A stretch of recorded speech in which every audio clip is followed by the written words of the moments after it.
The Chesapeake Bay's watershed spans 64,000 square miles, includes parts of 6 states and the District of Columbia. More than 17 million people live there, and it is growing by 150,000 people every year. We're loving the bay to death. I mean, we are. Everybody wants to live within, 5 miles of the water. Everyone who lives in the watershed affects the Chesapeake, whether they live on the bay itself or near one of the thousands of tributaries that feed into it. Developers and government officials are utilizing smart growth principles to help reduce the damage done to the bay from sprawl. Smart growth is the community planning theory that concentrates the population and limits land disturbance. In Rockbridge County, Planning Director Sam Krickenberger says the county's land use plan identifies cities as places for growth, leaving rural areas for agriculture. What I'd like to do is see less dots in these more rural areas and more dots around Lexington, Buena Vista, Fairfield. To accomplish that, county officials have rezoned the land in the more rural parts of the county. What we ended up doing was in the agricultural areas, we implemented a sliding scale zoning. And so, for instance, for a lot that's a 100-acre parcel under the old zoning could have had 50 development rights. We've reduced that to about 8 development rights. To promote growth in cities, county officials have pushed for cluster developments like this one here at Greenhouse Villages that combines both business and residential land use. What we've been promoting when we get larger scale developments are cluster developments, which follow smart growth principles where ideally you can put less road systems in place because you're grouping homes in tighter patterns, have open space in the property, which is a really nice amenity for homes and smaller lots. The city of Lexington is also utilizing smart growth principles in new developments. The Thompson's Knoll project will include rain gardens specifically designed to limit stormwater runoff, a leading pollutant of the local streams and creeks.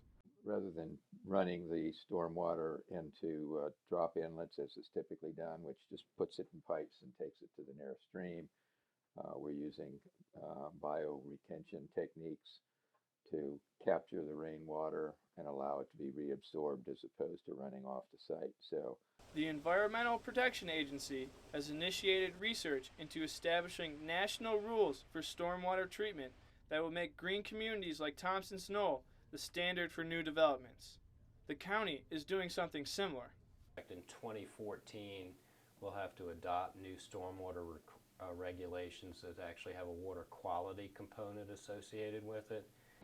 Lexington didn't get any state or federal money for the project, but over the past decade it did receive numerous grants to restore Woods Creek after a construction project nearly choked the creek to death in 2000.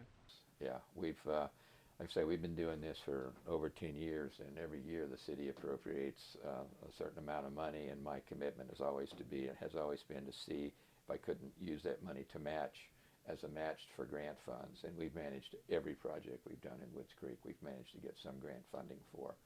While the use of smart growth tactics has become more popular in the last decade, there are still other Bay experts who believe replacing old and inefficient utilities is a better place to focus restoration efforts. Some old sewers like Washington, D.C.'s that date back to the 1800s are incapable of handling the volume of sewage needed. If the sewer that all of the common sewer goes to is incapable of handling the volume, and every time we have a large rainfall it just goes into the bay anyway. That works against the millions of dollars that are put into renovating water and sewage treatment plants each year. The Maury Service Authority completed a $15.2 million upgrade last October. Lexington's Director of Utilities Processing, Rick Allen, says these upgrades are happening more often. We used to upgrade about every 20 years, every 10 to 20 years, and a lot of that was replacing old equipment. Now the regulations in both water and wastewater are coming more frequently. And they're pushing pretty much water and wastewater plants almost to the limit of technology. Advances in technology and smart growth will not fix all the problems associated with the growing population in the Bay, but they have helped slow the urban sprawl that began to dominate the watershed.